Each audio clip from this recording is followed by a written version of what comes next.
How you doing, guys? The Novice. This is my Shutter Island review. Guys, I really like this movie. It's a very surreal feeling watching this movie. I love how suspenseful it was, how I felt tense throughout the entire movie. Almost completely, yeah. Like a knot in my chest. But specifically, the way I would summarize this movie in a sentence is this, quote unquote: nothing felt completely real watching this movie. Why do I think that? I'll go point by point and break that down. First off, the use of the music. So throughout this movie, there's a certain type of beat and drum ominous music that they play, and sometimes it's like a very over the top, typical suspense horror type of sound, like doom doom doom doom doom doom or something like that. And when you hear it, again, this is me, my first time watching this movie, I'm on edge a little bit because they're coupling that with images or like certain scenes, certain locations that are like dark and eerie, and it kind of reinforces that vibe of like this something isn't completely right about the situation, without getting too specific. But then there are times where the music rises in a crescendo, right? It gets quiet and slow, and instead of doing the doom doom, it'll wait a bit. It'll go off key. It'll go doom doom doom doom doom.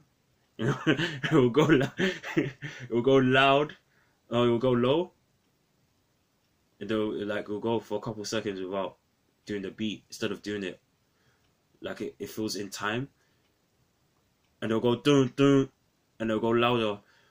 It's just, again, with the like, I'm so uncomfortable. I'm telling you, this is Martin Scorsese's first horror movie, in my opinion.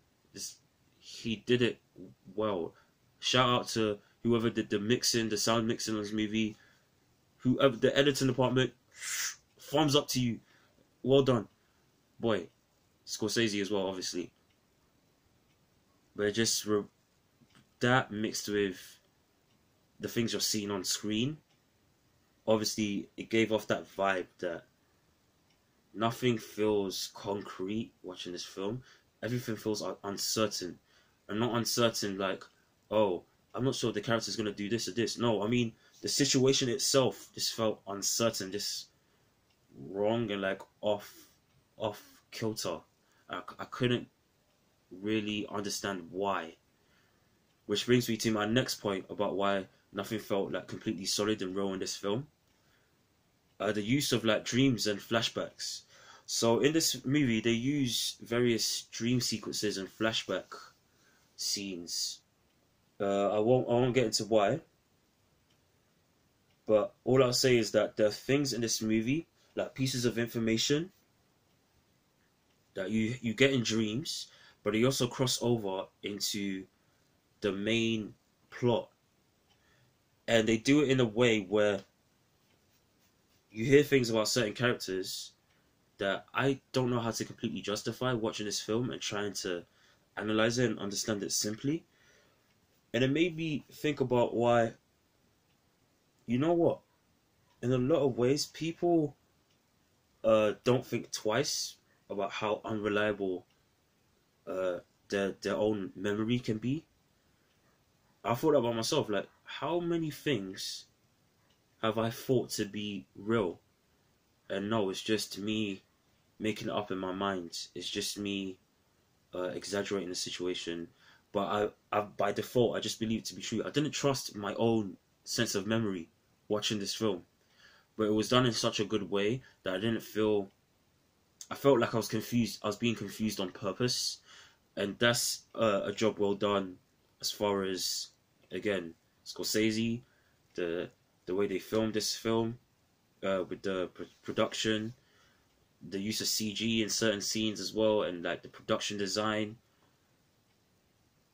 all of that together in some of these dream sequences and flashbacks, voila, I loved it. And then the last thing is like a combo of things, right? A mix of the acting, but more importantly, the writing, in my opinion. Now, the acting in this movie, this is, I think, again, where someone like Scorsese shines. He knows how to, and it's not just because Leonardo DiCaprio is in the movie. He's great, but I like how there's an actor who I'm a big fan of, but I don't always see in movies, in known like critically acclaimed movies in recent years. Ben Kingsley, he's in this movie. His character is so great because someone in his position, I know, if they wanted me to believe like a typical horror or suspense thriller type of movie, that he was a certain type of person. I don't want to give too much away. If they wanted me to make me believe that he was a certain type of character, they would have made him a bit more sinister and scary, in my opinion. But I honestly believe at times that he's being genuine. It's just the situation just feels off. Like the broad picture. When you look, I don't know if anyone has ever like looked at those trick kind of brain. When I was younger, I used to look at those books that have the eye illusions, optical illusions. That's the word. And there used to be things where you would see like a dot on a page, and then you realize, oh wait, no, it's just my mind. It's just a picture done in a certain way to mess with me. Or like that famous dress that was meant to be white and gold, but no, was it white and gold? Whatever. That's the point. You see, like I'm getting confused. You feel that way with characters in this movie, and with the plot of this movie. Like, oh no, you know what? I actually feel on the one hand, so and so really means what they say when they do this, but then how does that make sense with this? Nothing feels completely like, oh, you're just bad, you're just good as far as the characters are concerned, and it leaves you, as far as this plot is concerned, with this feeling of feeling lost. Because if people are more stereotypically movie villains or movie heroes, like a Marvel movie, then it would be easy to just deduce that, oh wait, yeah, this movie's trying to get at this bigger conspiracy. No, this movie's trying to get at this bigger idea. No, I just genuinely felt I'll give it quick examples, like to be vague. The consonant scene in a study, the graveyard scene, the third act lighthouse scene, the Ward C talk, the cave scene. Those scenes were just examples of good acting meets good writing, and they made me believe that I couldn't trust my thoughts. I couldn't trust reality as far as this plot and this movie is concerned. And I want to just shout out the writer, Lata Clarogridis, I wrote in my notes. And apparently he's based on a book by a guy called Dennis Lehane. I don't know if I'm mispronouncing people's names, I apologize. Hats off to those two. Of course, I keep saying Scorsese. This is the OG, granddaddy, Mac Daddy, him, Tarantino, a couple other people. He already knows he's the OG. I need to shout out those three because they did the story originally, adapted the story for the screen, and then executed it in a way that to me was very well done. And there's a reason why I rewatched this movie again, which leads me to my last point, guys. I have a spoiler theory about this film. I say spoiler because I want to do another video where I explain it in detail, and I just don't give a damn about like spoiling it when I do. This entire movie, in my opinion, is a dream. That's how I see this film. That's my theory on what this film is. The entirety of it is a dream. I don't want to get into too much, but I'll just say that if you guys want, I would love to do a spoiler video where I just give all of my thoughts on it.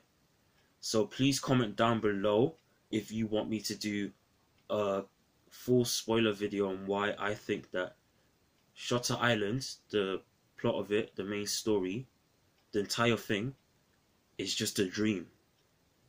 Yeah, please, and that's my final theory and thoughts to wrap it up. Comment down below, tell me what you guys think. Do you want me to do the video, my theory about this movie? Like this video, it helps spread to the other people with the algorithm. And also just press that subscribe button. You can see more content like this. And other than that, signing off. Salute.